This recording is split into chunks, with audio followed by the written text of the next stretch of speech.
So hello বন্ধুরা, চলে এসে আজকে একটা নতুন রেসিপি নিয়ে। তো আজকে রেসিপিটা থাকছে ঠেকুয়া। তোমরা কে কে ঠেকুয়া পছন্দ করো অবশ্যই ঝটপট কমেন্ট করো। তো তার আগে বলে দিই, এখানে কিন্তু নিচ্ছে ময়দা, সুজি, মৌরি, সাদা তেল, চিনি, আর তারপর এই যে দিয়ে দিতে হবে কিন্তু ডালডাটা কিন্তু গরম করে দিতে হবে। আর আমাদের এটা ফ্রিজে ছিল বলে আরও শক্ত হয়ে গেছিলো, তো ভালোভাবে এইগুলো দিয়ে কিন্তু ময়ান দিতে হবে। আর আমরা কিন্তু অল্প করে নারকেল কুচিও দিয়েছিলাম। তো দেখো উনি দু হাত দিয়ে ভালোভাবে ময়ান দিয়ে দিচ্ছে। আর এটা কিন্তু ময়ান না দিলে কিন্তু ঠেকুয়াটা প্রপার ভালো হয় না।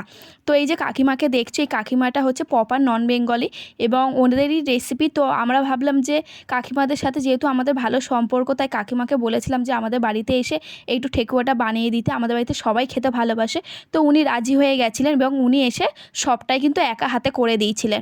আমরা একটু সাথে সাথে শুধু দেখছিলাম আর একটু হেল্প করে দিচ্ছিলাম।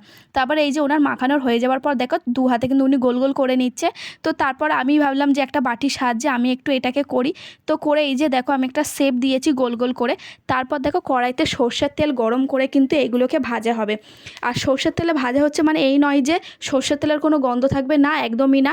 খুব নরম এবং সুস্বাদু হবে। আর এই যে আমাদের ঠেকুয়া রেডি। তোমরা যদি বাড়িতে ট্রাই করো অবশ্যই করে দেখো। তো তোমাদের কারা কারা ঠেকুয়া পছন্দ অবশ্যই জানিও।